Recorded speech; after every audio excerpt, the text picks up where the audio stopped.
Welcome back दोस्तों। आज मैं आपके सामने कन्नड़ा लैंग्वेज में रिलीज हुई शिवाजी सूरतकाल पार्ट 2 को लेकर आया हूँ। अगर आपने पार्ट 1 नहीं देखा तो डिस्क्रिप्शन या तो फिर आई बटन पर उसका लिंक है, देख लीजिए। अगर आपने पार्ट 1 नहीं देखा तो भी कोई फर्क नहीं पड़ने वाला, बोथ आर डिफरेंट स्टोरीज। तो अब चलिए फटाफट से वीडियो को स्टार्ट कर लेते हैं। उससे पहले लुटा दो प्यार, फॉलो ऑन इंस्टाग्राम। कहानी शुरुआत में ही शिवाजी को दिखाया जाता है। जब वह अपने बिस्तर पर सो रहा होता है तो तभी इसकी बीवी जननी इसके लिए केक लाती है, क्योंकि आज शिवाजी का बर्थडे होता है। जननी का सरप्राइज देखकर शिवाजी शॉक में रहकर अपनी नींद से जाग जाता है। एक्चुअली यहाँ पर बात यह है कि जननी की ऑलरेडी मौत हो चुकी होती है। जननी के मरने के बाद शिवाजी थोड़ा डिप्रेशन में चला गया। अगर इन टाइम में ये टैबलेट नहीं खाएगा तो इसको जननी नजर आती रहती है। अपने टैबलेट्स खत्म होने की वजह से शिवाजी फटाफट से एक मेडिकल स्टोर पर जाने लगता है। उसी वक्त लक्ष्मी नाम की एक लड़की अपने हाथ में अपनी छोटी बच्ची लेकर शिवाजी के गाड़ी के पास आकर मदद मांगने लगती है कि सर प्लीज आप मुझे बचा लीजिए। शिवाजी पूछने लगता है कि आखिरकार कौन हो तुम, तुम्हारी प्रॉब्लम क्या है। लक्ष्मी कहने लगती है सर मैं आपको जानती हूँ, जननी मैडम को भी जानती हूँ मैं, प्लीज सर मेरी बेटी को बचा लीजिए। अब इसी बातों के दरमियान में शिवाजी को दोबारा इसकी बीवी जननी नजर आती रहती है। कहने लगता है कि पहले मुझे दवाइयाँ लेने दो, मैं तुमसे बाद में बात करूंगा, यहीं पर रुको। इस तरह से पास ही के एक मेडिकल स्टोर पर जाकर अपनी दवाई लेने लगता है। पलट कर जब वो अपनी गाड़ी की तरफ देखता है तो वहाँ पर वो लक्ष्मी नहीं होती। उस मेडिकल स्टोर वाले बंदे से पूछने लगता है कि यहाँ पर एक लड़की थी ना, कहाँ पर गई। वो बंदा कहने लगता है कि सर मैंने तो नहीं देखा। उसी वक्त एक एक्सीडेंट का साउंड सुनाई देने पर शिवाजी फटाफट से उस जगह पर जाता है। शॉकिंगली लक्ष्मी का एक्सीडेंट हो चुका होता है, कोई गाड़ी आकर इसको ठोकर चली गई। मरने से पहले लक्ष्मी शिवाजी से कहने लगती है कि सर आप प्लीज किसी भी तरह से मेरी बेटी को बचा लीजिए, मेरी बेटी की जान खतरे में है। इस तरह से शिवाजी से वादा लेकर बेचारी लक्ष्मी मर जाती है। शिवाजी आसपास के एरिया में लक्ष्मी की बेटी के बारे में सर्च करने लगता है, लेकिन किसी ने भी लक्ष्मी के पास बच्ची को नहीं देखा।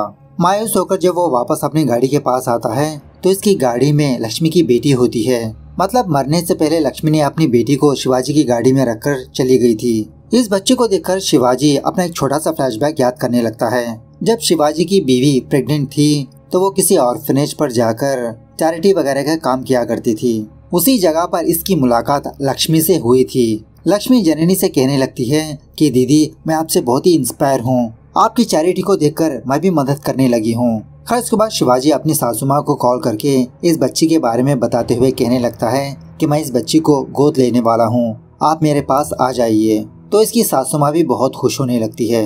इस तरह से उस बच्ची को गोद लेने के बाद इन दोनों की जिंदगी अच्छी खासी गुजरने लगती है। एक दूसरे से बहुत प्यार करने लगते हैं ये बाप बेटी। उसके बाद सीन प्रेजेंट डे पर शिफ्ट होता है। मतलब 11 साल के बाद एक दिन एक बच्ची बीच के पास जब खेल रही होती है तो तभी इसके पैरों को कुछ लगता है। नीचे देखने पर एक लड़की की लाश होती है। उसके बाद क्या था, फटाफट से यहाँ पर सारे पुलिस वाले आ जाते हैं। हत्यारे ने इस लड़की का चेहरा बहुत ही बुरी तरह से बिगाड़ चुका होता है। पुलिस वाले बहुत ही मुश्किल से इस लड़की के बारे में पता करके उसकी माँ को यहाँ पर शिनाख्त के लिए बुलाते हैं। लड़की का नाम होता है नेत्रा। नेत्रा की माँ अपनी बेटी की लाश को देखकर बहुत फुट फुट के रोने लगती है। और उसी तरह पुलिस वालों को नेत्रा के पास एक छोटा सा नोट मिलता है। मतलब सम स्लोगन टाइप होता है, समझ में नहीं आता इन लोगों को। खैर दूसरी तरफ जब शिवाजी किसी कॉफी शॉप में बैठकर बस ऐसे ही सो रहा होता है तो इसको एक बुरा ख्वाब नजर आने लगता है कि शिवाजी किसी लड़की को मार रहा है। उसी वक्त डॉक्टर प्रताप नाम का एक बंदा शिवाजी के पास आता है। एक्चुअली शिवाजी जिस किताब को पढ़ रहा होता है उस किताब को इस प्रताप ने ही लिखा।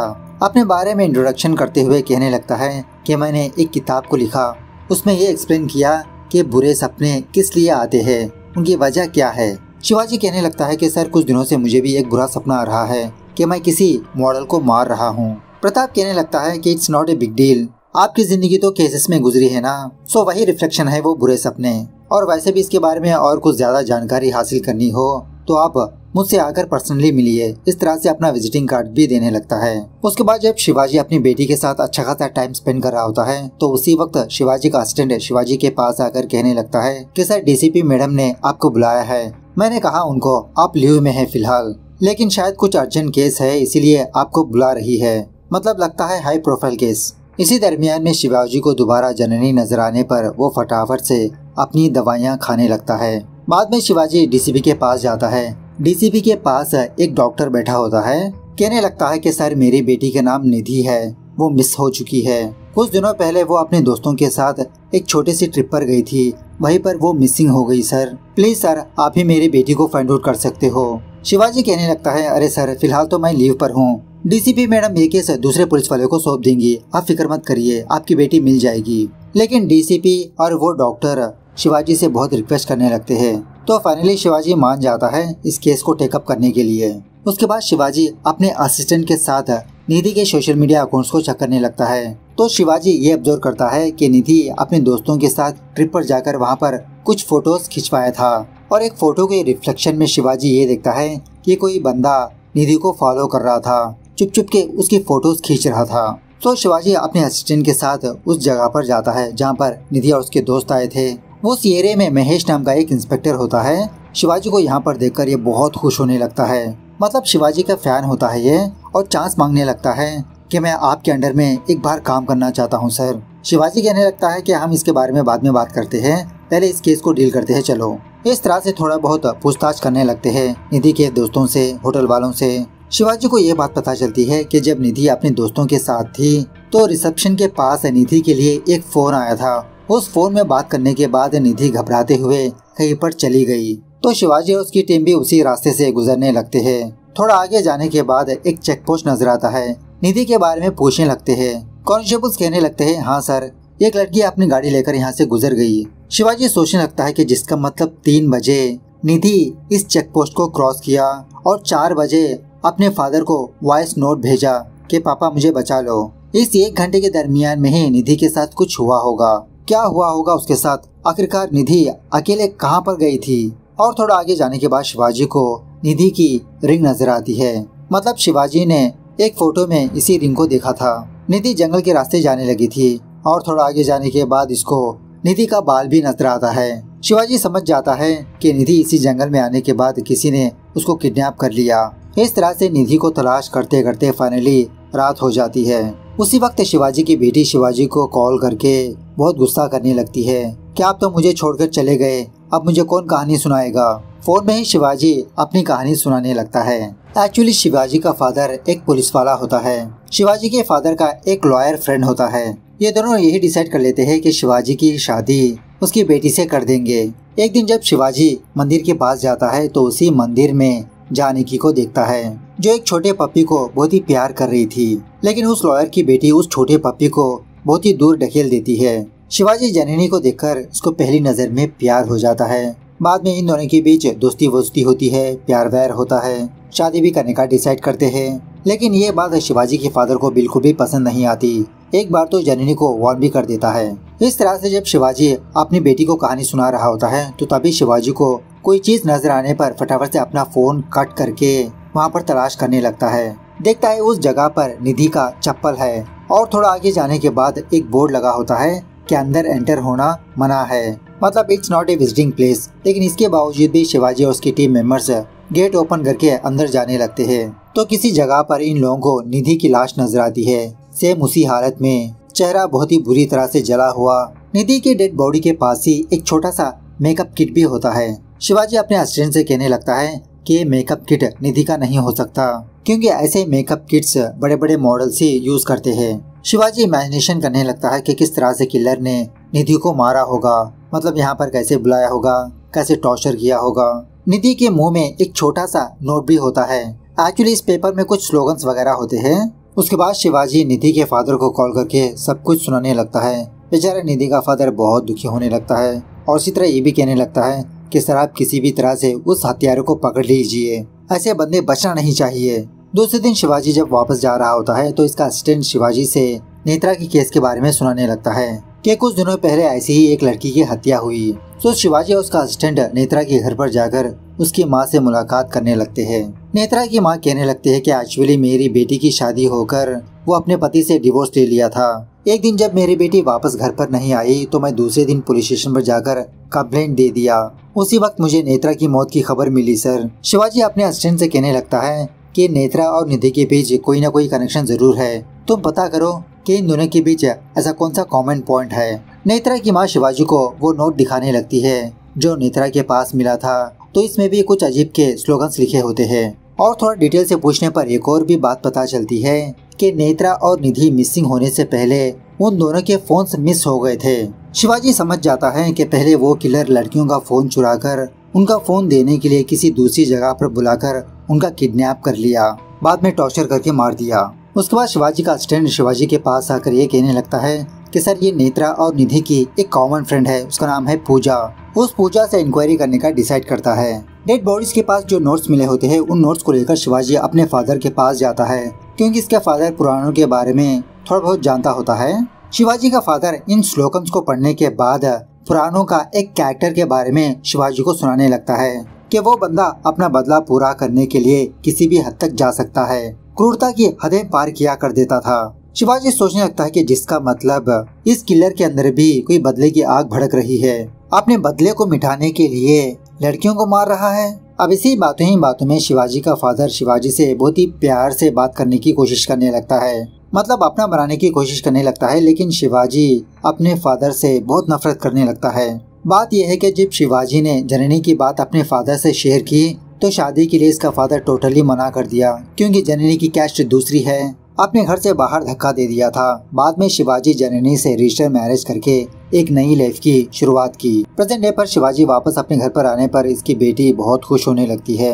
डिनर करते वक्त शिवाजी की बेटी यही पूछने लगती है कि पापा दादाजी मुझसे क्यों नहीं बात करते, मेरे से कब बात करेंगे। शिवाजी यही कहने लगता है अरे मैं हूँ ना तुमसे बात करने के लिए। तभी शिवाजी के घर का फोन रिंग होने पर शिवाजी की बेटी फोन पिक करके रॉन्ग नंबर कहकर कट कर देती है।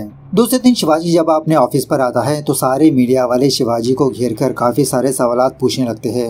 मतलब मीडिया वालों को सारी चीजें पता लग चुकी होती है, नेत्रा निधि उनके पास नोट का पाया जाना। शिवाजी डीसीपी के पास जाकर यही बात पूछने लगता है कि मीडिया में ये खबर किसने लीक की, मैंने कहा था ना कि ये केस थोड़ा कॉन्फिडेंस से रखने के लिए। उसी वक्त शिवाजी का असिस्टेंट शिवाजी के लिए एक पार्सल लाता है। उस डिब्बे को ओपन करने के बाद इसमें एक कैमरा होता है और इस कैमरे में एक वीडियो होती है और एक्चुअली किलर डायरेक्टली शिवाजी को चैलेंज करने लगता है। एक होटल का रूम दिखाते हुए कहने लगता है कि मेरा नेक्स्ट टारगेट इसी रूम में इसी होटल में मारने वाला हूँ, चाहे तो तुम मुझे रोक लो।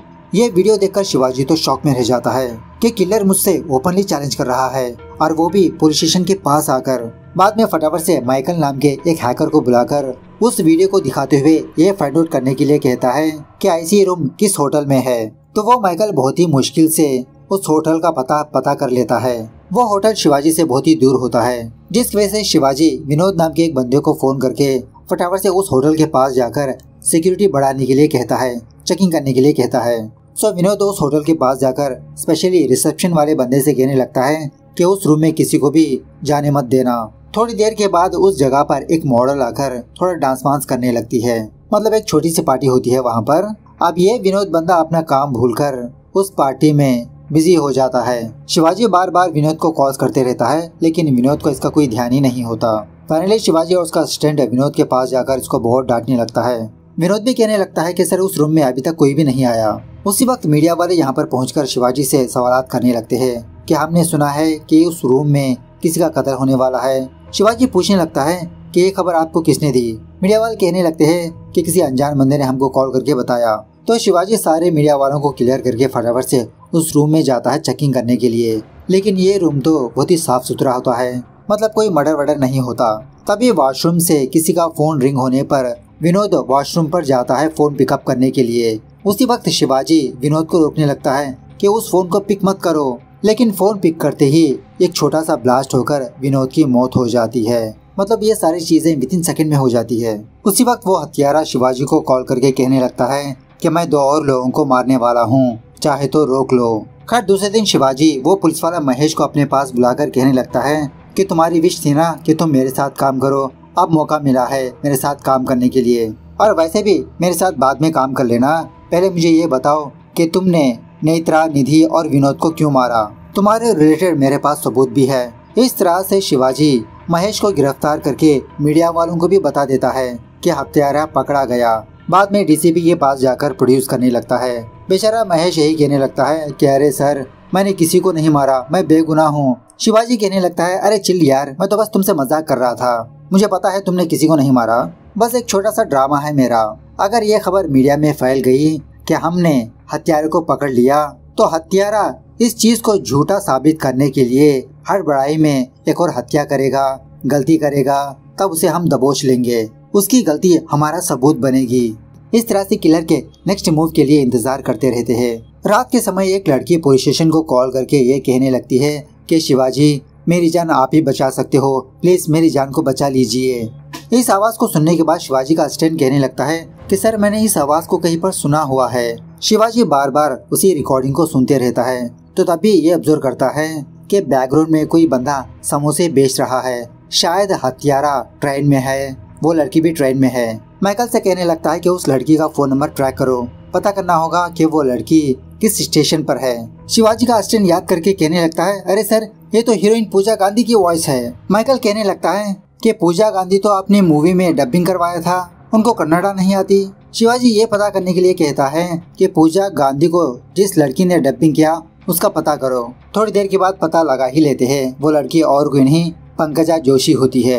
शिवाजी के फादर का एक लॉयर फ्रेंड था ना, उस लॉयर की बेटी ही ये पंकजा जोशी होती है, जिसकी शादी शिवाजी से होने वाली थी। अब पंकजा जोशी शिवाजी को जानती थी, इसीलिए नाम लेकर इससे कहा था कि शिवाजी, मेरी जान बचा लीजिए। उसके बाद शिवाजी और उसकी टीम उस स्टेशन का पता करके वहां पर जाकर सारे ट्रेन में तलाश करते रहते हैं। उसी वक्त हत्यारा शिवाजी को कॉल करके कहने लगता है, अरे शिवाजी, तुमने आने में देर कर दी, यू मिस मैन। उसी वक्त शिवाजी एक विजिल लेकर बजाने पर शिवाजी को वो हत्यारा नजर आता है। फटाफट से उस जगह पर जाने लगता है। उस वक्त वो किलर पंकजा जोशी को बेहोश करके व्हीलचेयर के जरिए से अपने साथ ले जा रहा होता है। सेफली पंकजा जोशी को बचा ही लेता है। अपने असिस्टेंट से कहने लगता है कि तुम इसको फटाफट से हॉस्पिटल ले जाओ, मैं उस हत्यारे का पीछा करूंगा। इस तरह से शिवाजी उस हत्यारे को चेस करने लगता है। इसी भागम भागी में शिवाजी एक पुराने बंगलों के अंदर चला जाता है। अब बहुत देर से इसने दवाई नहीं खाई होती, जिसकी वजह से शिवाजी को जननी नजर आती रहती है। इस चीज को ऑब्जर्व करके शिवाजी फटाफट से दवाइयाँ खाने लगता है। उस वक्त पीछे से वो हत्यारा आकर शिवाजी के सर पे वार करके बेहोश कर देता है। दूसरे सीन में हम ये देखते हैं कि उस हत्यारे ने पंकजा जोशी को हॉस्पिटल में आकर मार दिया, सेम उसी स्टाइल में। दूसरी तरफ जब शिवाजी अपनी आंखें खोलता है तो इसके हाथ में हथकड़ी लगी होती है।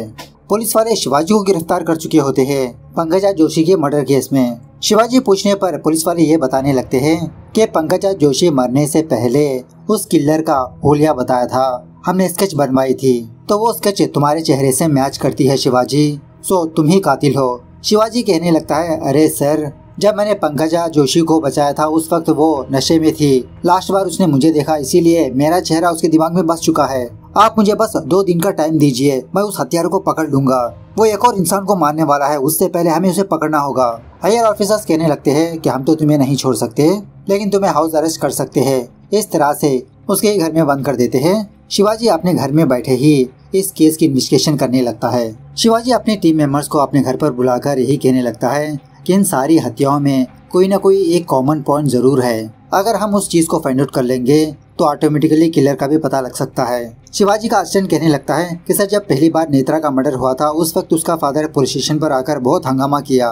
वो पुलिस के लिए काम करता था एज ए फोटोग्राफर। तभी शिवाजी के दिमाग में एक बात खनकती है। सारे हत्याओं में एक कॉमन पॉइंट फाइंड आउट कर लेता है, वो और कुछ नहीं, विक्टिम्स के फादर्स, मतलब नेत्रा, निधि, पंकजा जोशी और विनोद के फादर्स पुलिस के लिए काम किया करते थे, जैसे फोटोग्राफर, डॉक्टर, लॉयर। और इसी तरह शिवाजी का फादर भी एक पुलिस ही था, जिसका मतलब उस किलर का नेक्स्ट टारगेट शिवाजी ही है। सीन थोड़ा सा फ्लैशबैक में जाने लगता है। जब शिवाजी ने उस बच्ची को गोद लिया था उस वक्त शिवाजी को एक नोटिस आता है कि वो बच्ची पुलिस की कस्टडी में ही पले बढ़ेगी, और ऐसा करने वाला और कोई नहीं, खुद शिवाजी का फादर होता है। शिवाजी इसी के बारे में पूछने के लिए अपने फादर के पास जाता है कि उसकी माँ मरने से पहले अपनी बच्ची को मेरे हवाले किया था, अब उस बच्ची की जिम्मेदारी मेरी है, आप उस बच्ची को मेरे पास से कैसे छीन सकते हो। शिवाजी का फादर कहने लगता है कि रुद्रा नाम के एक बंदे से इस बच्ची को नुकसान हो सकता है। इस तरह से रुद्रा के बारे में बताने लगता है।